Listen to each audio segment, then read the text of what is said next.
Welcome to How the Song Came to Be, where soulful songwriters share the stories behind their songs, as well as tools and creative practices you can use to bring your best songs or other creative works to life. I'm Anneheaton, your host.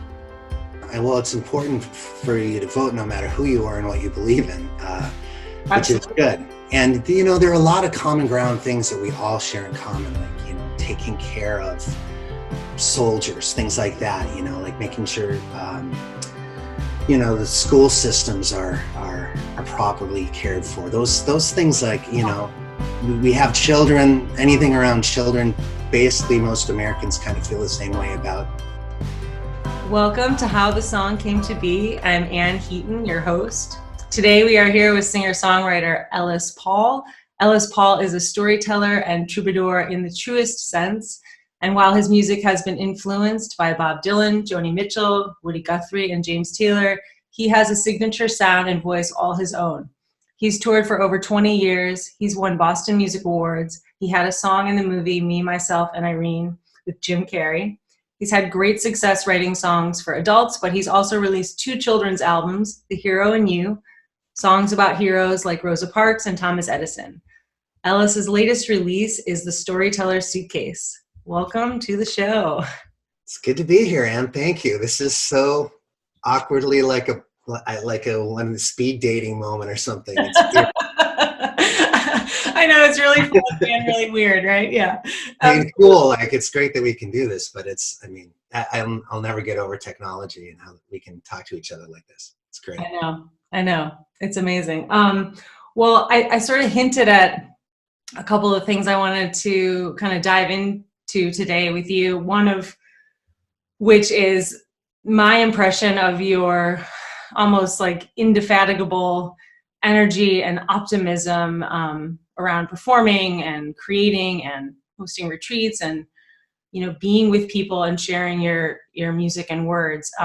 So that I really want to dive into, but before we do that, I want to start the way we always start, which is just to ask you, like, what was it that compelled you long ago to start writing songs? Why did you do that?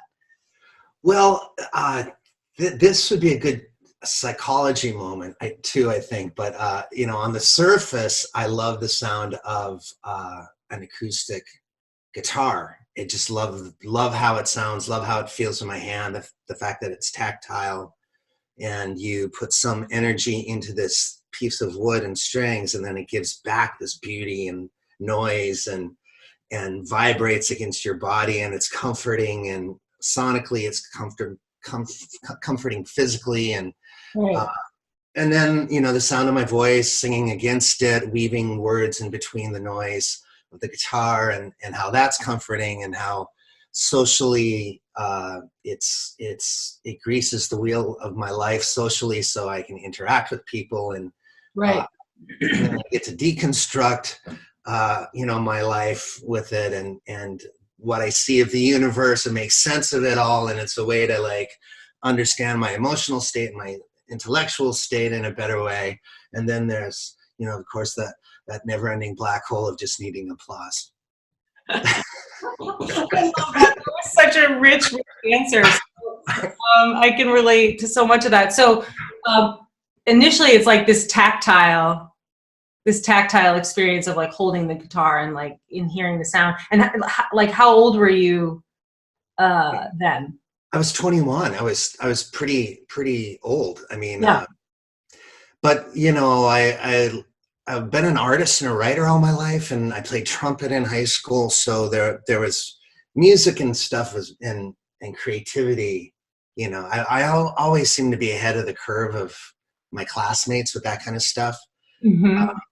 And when I got to college, I had abandoned it, and I was an athlete, and I got hurt, had to have surgery on my knee, and then I just had a year off. So I started getting back into the creative time, and got sucked in and never came out.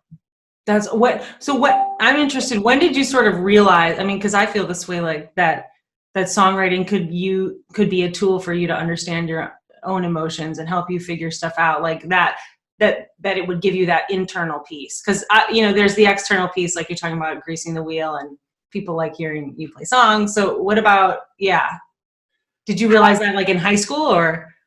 No, I mean, I think probably went to music.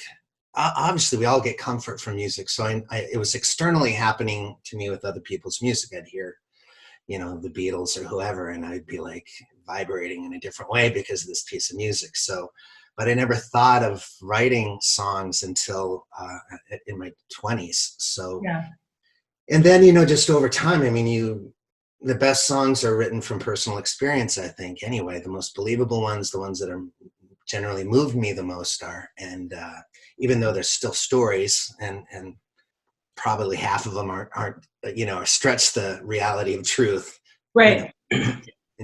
But so, you know, in doing that and writing, I just felt like, I don't know, I just felt like this energy thing. And I think in a way it does, oddly enough, keep depression at bay, and you know, just sort of this dark cloud starts to emerge if I'm not doing creative things. Yeah. And pretty sunny overall, but you know, the creative thing is pretty much like Prozac for me. I don't know what it does to my serotonin levels, but no, I think that's so true. I was writing something the other day about you know, obviously I don't know what causes depression, you know, and I'm sure there can be many causes, but I feel like one of the causes can be when you don't express emotions or story, you know, for long enough. If you don't tell your story or talk about your emotions, there's just like, there's like a pent up, you know, I feel like it can lead to that. And and I remember like feeling like not like nothing made sense to me, but in high school being like, you know, you have your teachers, you learn the things you're supposed to learn, and like it's fine, you know. And but then I remember hearing like Peter Gabriel and being like, oh, you know, like there's this whole other, like the things that I'm feeling like spiritually or emotionally, the things I'm wondering about, the things I'm yearning for, it's in that music. Like it's not at school. No one's talking about, me and my friends aren't talking about it. It's something I can't articulate yet, but it's in that music. And it's kind of saving me because I'm feeling like, okay, what I feel inside is actually mirrored by some art I'm feeling in the world. And back then, like you, I didn't become a songwriter until much later. I had no idea I was ever going to write a song. But later when I did, I thought, if I could ever make something that moved somebody the way that music moved me, like it'd feel like my life kind of, you know, it meant something, or that would feel good, you know? Yeah, it's like an elixir to joy, you know. It's like it does strange things to me as I'm writing, and it clearly does strange things to people that completely absorb it, that love me, you know. So yeah, it's there's some magic to it that's unexplainable, but I think being aware of its importance and power and that kind of thing, it just forces respect on the process, and you know, and as long as it makes you want to give it your best, because I feel like if the level of excellence is high and what I'm working on, the responses of excellence is really high. At the same time, there's this corresponding, like the harder I focus, the more I'm attuned to what I'm writing about, the better the response. And over time, as I've gotten better at like editing and, you know, and writing in general and conceptualizing songs, I feel like the songs are better, and then the responses are more focused, and I'm getting more out of what I'm putting in. I'm getting back what I want. So there's a lot of magic happening in that dialogue between me and the audience. That's really cool. I just kind of want to highlight what you just said for songwriters who are listening, just like the what you put in is what you get out, and the level of excellence and the feedback. I think that is, because I know sometimes people are like, well, you know, this is what came out. Like, I don't know if I want to edit it, you know, but caring so much about the details like that is really, I'm glad that you brought that up. That's super cool. Well, I've done it the other way. You know? Let's release an album of first drafts. Okay. Let's write it in a week and then record it, and then, hey, I got an album. And right. Yeah, you know, both ways. It's not wrong. Well, this might be a good segue too, because you're talking about, you know, depression a little bit and using creativity as a tool to keep it at bay. But what I mentioned earlier, I know I don't know you that well, but I've been following your career all these years, and our paths have crossed. And what's really struck me about you in particular, like I see other artists, they they'll have and I mean we all have an ebb and a flow, but they'll have a big creative output and then kind of like a hibernation period, and that's fine. But with you, I feel like you've had such a steady pace, and you're so much in the world, and it never feels forced. And it always feels like there's just this energy, and you're in motion, and that you are able to be rejuvenated. And I just wondered if you could talk a little bit about, is that something that you feel is true about yourself? And if so, could you share about that a little bit? Well, from the inside looking out, it doesn't quite feel that way, but I can understand how it would look that way from the outside looking in. Yeah. Because I feel like there are lots of ebbs and flows to my creative life. But I think one of the things that happens to my creative life is I do so much. I make videos, and I draw and paint and do posters, and I'm always doing really creative business related things, and then I'm songwriting. So in the context of all of that, I'm constantly working on creativity and putting out pretty, I think, good stuff. Like my heart's in it, my heart's involved in it, but I might, in that cycle of things, only hit a song once every 3 months. So, and then I'll dive into my songs, and I'll just do songs, and then I'll come up with 4 songs. Like last week I started 3 songs. I had a down period of time in Wisconsin, so all I did was drive to Wisconsin and then sit in an apartment for a week by myself and draw and write and draw and write and draw and write. Wow. So, which was great, but there were no kids in my life that week, and there was no interruptions from my personal life, and business stuff was kind of put on hold. And yeah. So, I'm managing it in an interesting way. And to me, the drawing stuff gives my songwriting brain a break, and my songwriting gives my business stuff a break. And so the flow of everything, yes, is constant, but sometimes I feel like I'm neglecting the songwriting by having too many creative balls in the air. So yeah, interesting. Still, I've still managed to write a lot, and write, writing kids' music occasionally, and writing holiday songs, and writing for country music and television shows. There's a lot. I have a lot of options, so it's I don't feel like I'm stuck in any one kind of path. Well, and I feel like there's something to that. You said like drawing gives your songwriting brain a break. I feel like sometimes I need to be creative, but it needs to be something else. You know what I mean? Then I can come back to songwriting, and I'm like excited. I was recently in a song group where the ones where you get kicked out if you don't. And I was just like, you know what? I can't deal with the threats. Like I feel like writing a blog post right now. I feel like creating like a Canva image. You know what I mean? Like a lot of times I want to make things but it has nothing to do with songwriting, but then it's easier to come back. But yeah, in many ways, I don't see myself as a songwriter anymore. I see myself as a media company, a little tiny cottage media company that makes songs and art and books and does, teaching things and retreats. So the evolution of my career is grown into this thing that's very broad and not tight. Even within the songwriting, it's very broad, because it's not just songs about Ellis Paul's personal experience in life. It's not my diary entries anymore. It's about writing for other projects. It's writing educational songs for kids. I'm still putting out these albums, and I'm very proud of them, and they're the heart of what I do and the most important thing I create. But forcing myself to make a living just off of that will not get my kids into college, will not get a retirement fund for myself in 15 years. The necessity is what's really driving the engine of what I do, and creativity is the gas, but necessity is the reason I'm in the car, like driving, because I got kids to feed, and I love them, and I want them to be plump. I want to feed them well.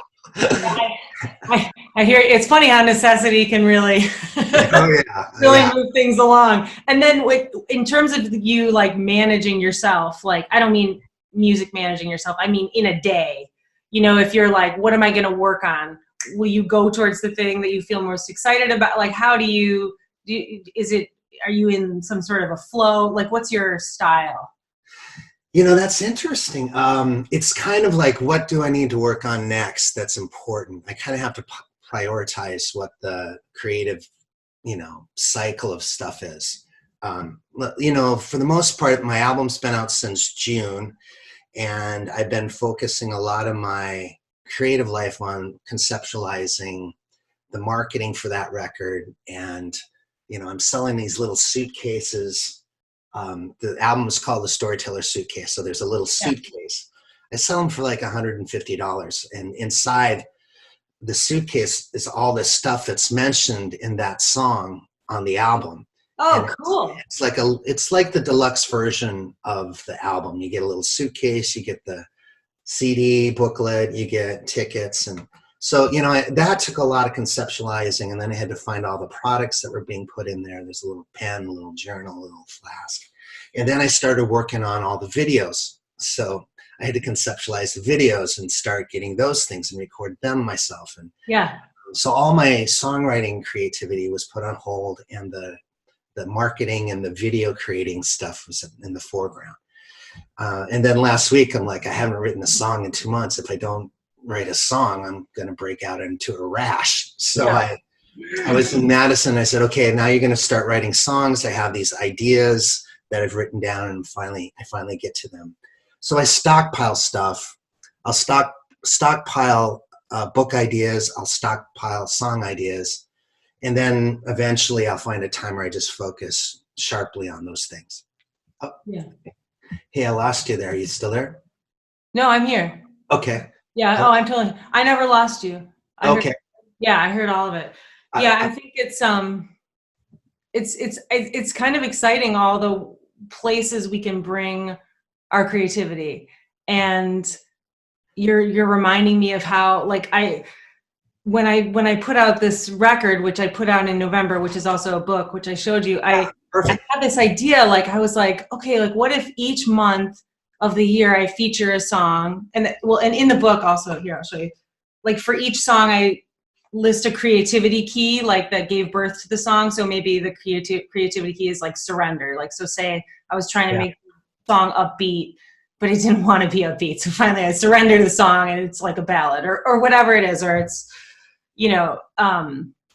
alchemy, like turning one thing into something else. So anyway, I thought, well, each month I'll feature a song, each month I'll feature a creativity key, and then I'll invite people to, some sort of action invitation based on the song. So say it's the celebration song, I'll invite people to maybe celebrate something in their lives that they sort of never bothered, or, if they thought it wasn't important to celebrate themselves or celebrate somebody, whatever it is, to have there be something they can actually do. And then this social action thing that I asked you to do, that would be another piece of it. But just even conceptualizing that, like, that it's bigger than the record and writing the song. It's like an interactive thing. Like, it took a little while to, like, figure out what that was. And so it's like the creativity is always there, but it's just kind of in different places, and it's bigger than the song. So yeah, and I think you are reacting exactly like I am, with the fact that we're no longer really selling CDs at the same rate we used to. In fact, it's pretty much over. So you have to find bigger ways to sell the concept of a song. You're using a book, and you're using all these add-ons with making people react and thinking about the concept of the song, not just the song itself, and then how that applies to their own life. And I think that's just you being not only really creative, but really a good business person, because you're thinking beyond the song, because the song itself is no longer generating enough flow of income, maybe the way it used to anyway. So we're reacting in these creative ways to broaden what we do in a way that makes up for the fact that we're not selling music in the same way anymore. Right. And it's also like, it's just another way of connecting when like so much stuff is like online, and Yeah. once removed, it's like, oh, here's something you can hold in your hand. I can hand it to you. And here's something you can think about and let me know what you did. You know what I mean? Like, Right. here's my piano. Oh my gosh, I feel like I could talk to you for like 3 hours. Okay. So yeah. I'm willing to. I can gab about this too, because the secret is, to me, like, the question isn't like, it's no longer like, can you write songs? Yes, I can write songs right now, but how can you make a great living doing it and still feel like soulful about it? Like, Right. you know, it's like you're being honest about it, like it's coming from the heart, it's coming from your intellect, and the ideas are true to who you are. You know, and I feel a little bit more excited since I've shifted and gotten out of that fear zone of like, you know, CDs are going like this, the stores are going like this. Right. You know, income from internet is really, really 0.006, a penny for every play on Spotify. And, Oh God, I know. you know, I mean, how much can we get ticked over before we revolt? And so, you know, I'm like, yeah, I'm going to beat the system. I'm going to game it, but I'm going to do it with my, you know, with my heart and my creativity. And those are my weapons, so to speak. Well, yeah. And you said that earlier too, when you were talking about all your different projects, you said my heart's in it. Like, so it's like all Oh, those different buckets, like you're yeah. bringing your heart. And so that, I guess maybe that's the answer to the question, how do you have so much energy? It's like, cause you're like, love is in it. Yeah, love and necessity. Right. Love and necessity. Wonderful combination. Yeah, I mean, and that's it. Like, this is like it's the same idea I had in the beginning when I started. I'm sure you did too. Like, people always tell you, find the thing that you love and then make a living doing it, and just allow it to happen. But it's not just about finding that thing that you love. You have to put love into the thing you love, and Yeah. then I think there's a karmic reciprocation that happens in the flow of money and energy, and love comes back to you. And Yeah. so it's certainly not easy. You have to be good at it. You have to be committed, and you know, you have to work. I mean, I don't know of anyone that works as much as I do who does this, because I'm 24/7. You know, I'm Yeah. doing 150 shows a year, and Yeah. I'm out there hitting it hard, and, you know, writing in the car, writing at night, writing in hotel rooms. You Yeah. know, it's constant. Yeah. I feel that. I feel that. But I feel, you know, I don't feel that hard work energy that like I then don't want to consume your art. Like it still just feels really juicy and good. You know what I mean? It doesn't feel forced. Like but you are working hard. So I know we could talk about that forever. Let's shift to a song though. Would you Sure. kind of tell us a story behind one of your songs, like how it came to be made, and then play it? Yeah. You know, this time around, this is my 20th album, and it's called A Storyteller Suitcase, and a lot of it is about traveling and going places, leaving places, and about the plight of all of us, I guess, who are doing this. This one is called You'll Never Be This Young Again, and it's derived from a conversation I had with my dad. When I was 27, I was at his place in Maine and heading out to a show with my guitar in hand, and he stopped me and he said, you can't keep doing this. And I said, I can't keep on doing what? And he said, you can't keep doing music. You got to think about grad school and going back and getting a degree, a master's degree in something, a law degree or something, and you know, get a house, get a family, and start thinking about what you're going to do with your life. And at that point, I was 27, and I was pretty deep into the rabbit hole of music. And I knew that there was no reverse, that I was either going to be a homeless musician singing songs on the street, or I was going to be a Bruce Springsteen. Somewhere in between all of those, that wide swath was going to be what I created for myself. And I knew that's what I was going to do. There's no plan B. And so, you know, that created this gap in my life with my dad. And then it hit me like 6 or 7 months ago. It finally hit me what he meant. And what he was really trying to say was, please don't live in my basement. That should have been your chorus. No. Yeah, right.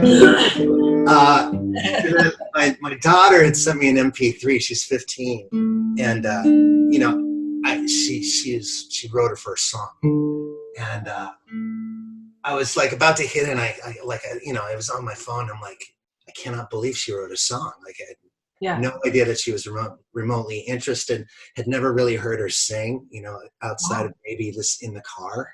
Yeah. So not really getting a sense of what her personality voice was. And then I hit it thinking I'm going to pretend like this is great no matter what it is. I'm going to just like make sure I'm supportive of her. And I hit it, and it was beautiful. And, it sounded so great. And it was like a voice I had never heard. The melody was really great. The lyrics were really good. And it was really artful, and I was crying as I was listening. And then a little voice came in the back of my head, and it said, "Please don't live in my basement."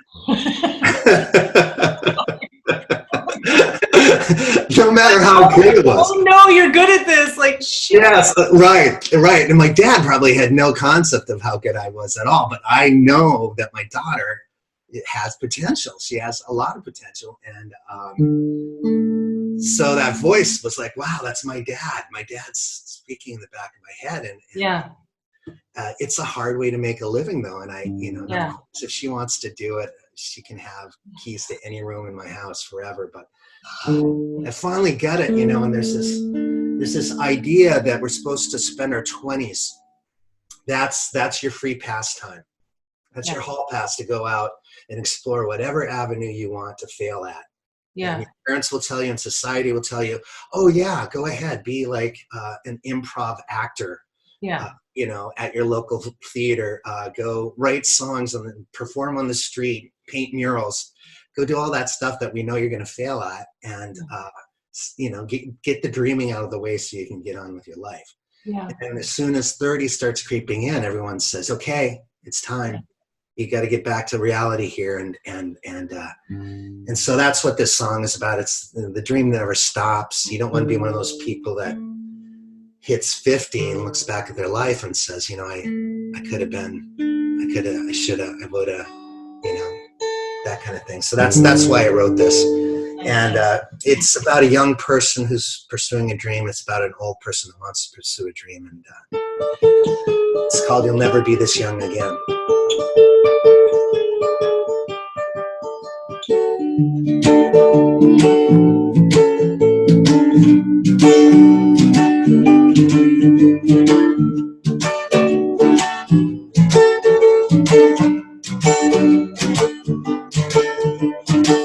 I met a walking man, his life in his pockets, his thumb was in the air. On a road, a mill, and market, a 6-string guitar. His girlfriend's locking, going my way. For a dream, he left the mills, he left the bricks, left the mortar. I told him I could take him to the Massachusetts border. He sang like a jukebox on an endless roll of quarters. Down the highway, on a bright, lit, sunny day. Oh, you'll never be this young again. The train conductor calling his head, if it ain't now. Oh, a mountain top ain't gonna wait forever. Fill your lungs with oxygen and take your first step. Breathe out, breathe in. You'll never be this young again. All right. An old friend said, Ellis, I've been living in a cubicle, making cold calls, popping pharmaceuticals. I thought my whole life would read more like a musical. So write your own West Side Story, shake off the shackles, buy a tackle box of boat, a cabin on Sebago to think, to flow. When the typewriter's clacking, the novel gets wrote. I'm telling you now, no whiskey, no glory. You'll never be this young again.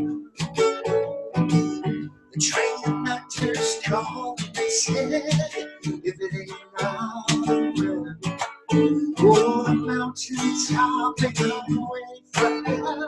Fill your lungs with oxygen. Take your first step, breathe out, breathe in. You'll never be this young again. All right, you'll never be this young again.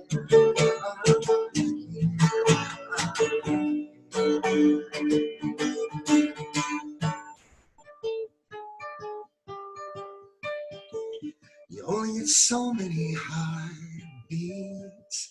You only get so many first kisses, so sweet. Dreams don't come easy, they don't come cheap. Don't let the haters kick them out of you. Out of you. Oh, oh, you'll never be this young again. The train conductor's calling its head. If it ain't now, oh, the mountaintop be gone away forever.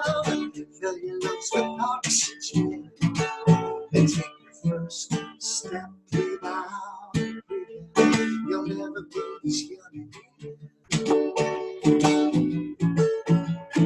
All right, you'll never be this young again.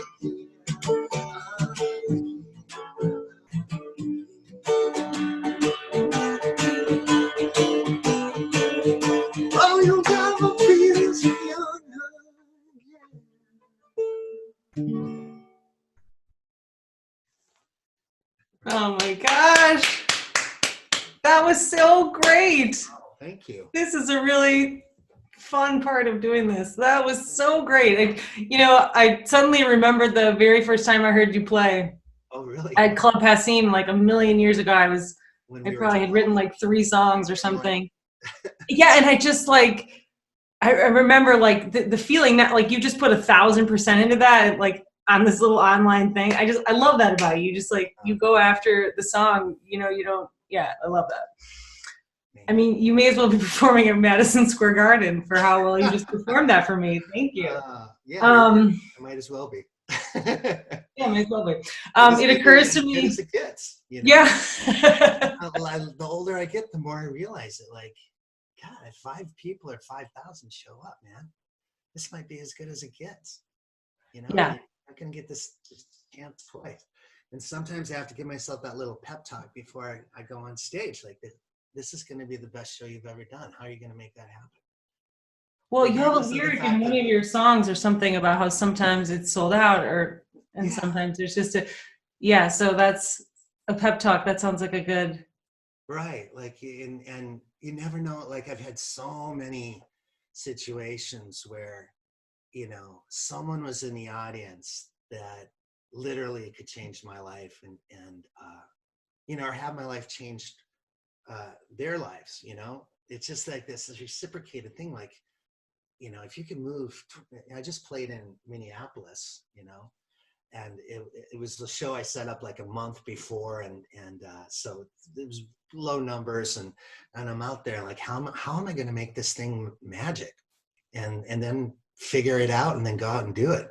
How do you make it great, even if the circumstances aren't great? How do you make it great? Yeah. Well, you just leaned in, and I can hear you better now than. Oh, okay. Back, and you got quiet for a second. I just recently got a letter from somebody who, back to my Kickstarter campaign, and to tell me that this one gig I played in Eugene, Oregon, I don't know how many years ago, like helped lift him out of a terrible depression, or just like it was a pivotal moment. He was very alone, like living in a new place. And that was a gig that I wrote it off. I was like, that was a reason never to go on there. I mean, there were like 3 people there. It was like the Super Bowl. And I was like, like I had filed that under failure. And it was so interesting to be like, oh, not exactly. You know what I mean? Like, right. And so, yeah, it's a good reminder. But it occurs to me to say also, my older daughter is like, ever since she's 5, she's like, Mom, I'm an artist. Like, so just like, because I tried to sign her up for soccer, she's like, but I'm an artist. I was like, artist artists can play soccer. I'm just saying. Yeah. But anyway, there's like a level of fear in me that I say to Frank, who was also, touring musician for many years. And we're like, okay, we're really, 90% of us is really excited, but 10% of us is afraid. Yeah, right. But it occurs to me to say something my friend Jen Lee says, which is that like, sometimes it's not always in the response, but like we ourselves are changed by the work we make. Like we become ourselves. And like, that would be the biggest regret, not the biggest regret is not like, oh, do I have to keep another job in order to make my art? It's just like, if you don't make it, you never, and you feel drawn to it. It's like, you don't have that experience. Sometimes I just make it and I'm like, oh wait, do I really have to like go tour it? Because I actually feel pretty good that I made it. Maybe that's enough. Is that enough? Yeah, right. The 80-year-old version of us is going to be just fine with making it. It's going to be like, whatever. Here's another one. This is great. Okay, next. You share it with your card playing friend on your front porch. And and there's going to be no 5-year plan with like, okay, how do we make this song into a hit? How do we get this into the hands of Oprah? Yeah, exactly. All right. Well, I don't want to, go too long. I want to respect your time and people who are tuning in.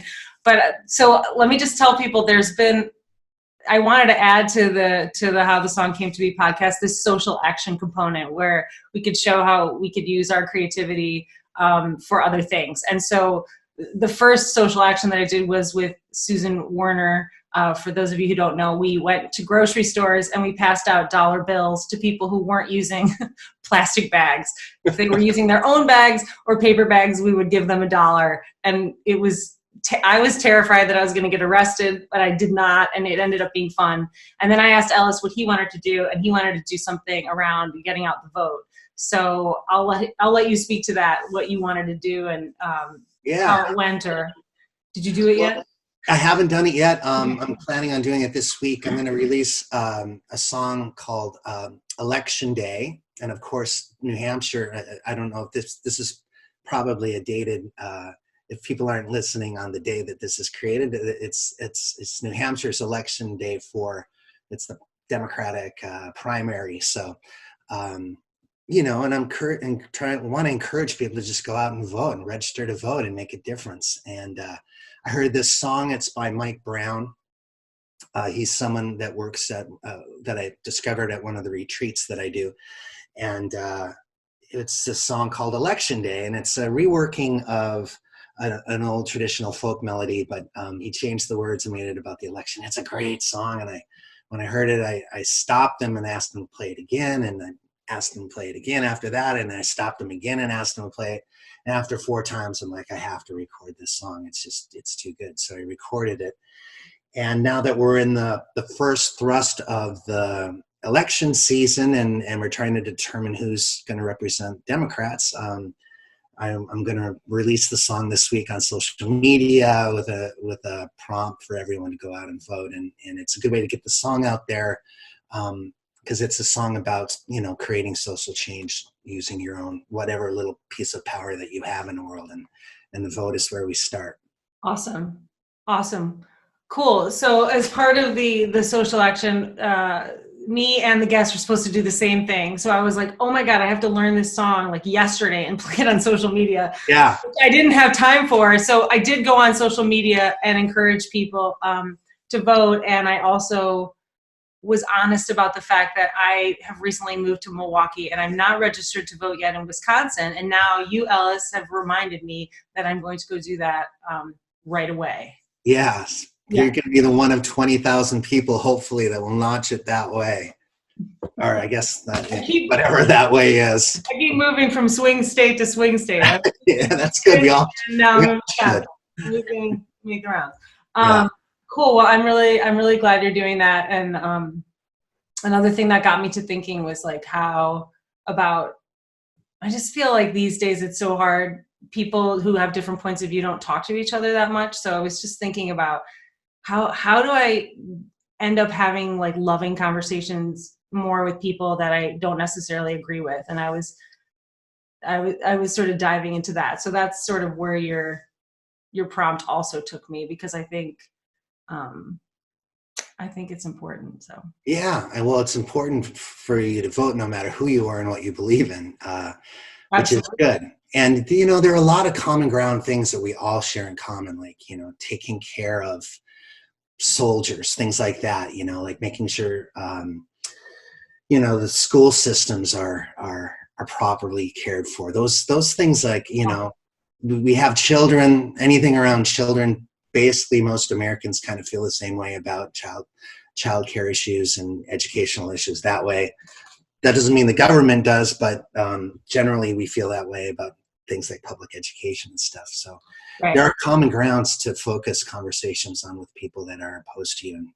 Yeah, I mean, I feel like really probably there's like an 80% area of overlap, and we just keep hearing about so it's like, Yeah, guns, abortion, and that just kind like of stuff. trigger a not productive conversation before you can actually make a heart connection with someone is not the best order of events. But Yeah, anyway, that's back to our songwriting podcast. If you had one piece of advice, you've shared a lot of really great wisdom today, especially since you've had such a long career and you've made so much great work. If you could only give one piece of advice to makers, songwriters, and creative folks, what would it be? Wow, there's so much, but I think I learned from asking questions about my favorite songs and dissecting them. In the early days when I went on the road, I would take Bob Dylan's entire catalog and I'd sit in my car, and for 8 weeks or how long that trip was, I would listen to nothing but Bob Dylan. And after getting out of the car after 8 weeks, I talked like Bob Dylan, I dressed like Bob Dylan, I smelled like Bob Dylan. It was really immersive in a way. And but I'd be in the car and I'd be like, why am I so moved by this song? Like, why is it hitting me so hard? And why is it making me cry or making me think or making me feel? And just diving in and thinking about what did he do there? How did that happen? How did that magic happen? And then learn those lessons from the people that you love and emulate them when you can, without stealing from them if you can. And I think that's the main thing, is just become a fan of it. And eventually, after learning all of the classic songwriters that I love so much, I got to peers like you and Anja Duvacott and Sam Baker and Mark Orelli and a lot of these up and coming people that are emerging. I treat them the same way. I listen a lot. And I remember with you, God, what was the name of the song? There was one of your songs that I just was like, boom, boom, repeat, like hundreds of times. But this is was it Chris Trapper sings background on it. Pieces of Me. Oh yeah. Oh man, that song just kills me. Oh, thank you. So great. Yeah. Yeah. I remember like, what did you say there? I kept on rewinding, trying to get all the lyrics and that's a beautiful, beautiful piece of music. Oh, thank you, Ellis. That's so nice. You know what, when you're saying, I just remembered one other thing I wanted to say about one of your songs. You reminded me when you were talking about listening to Bob Dylan and be like, why am I so moved? Or what did they do there? Is it called Innocence in the Afterlife, that song? Oh, yeah. Yeah. It's so amazing because you're talking, it's either your daughter or somebody's daughter, you're talking about where do people go, a child asking where do people go when they die. And like, well, you're like, well, some people say you go to heaven and it's wonderful. Other people say, I'm making this up, but you become dust and, or whatever. And the Buddhists say, you could come back. And then there's this idea, she says, can I come back as a puppy? And you say yes. And then she says, if I came back as a puppy, would I still belong to you? Yeah. Yeah. That's the thing. Like right there, I was like, oh my God, you just like cry.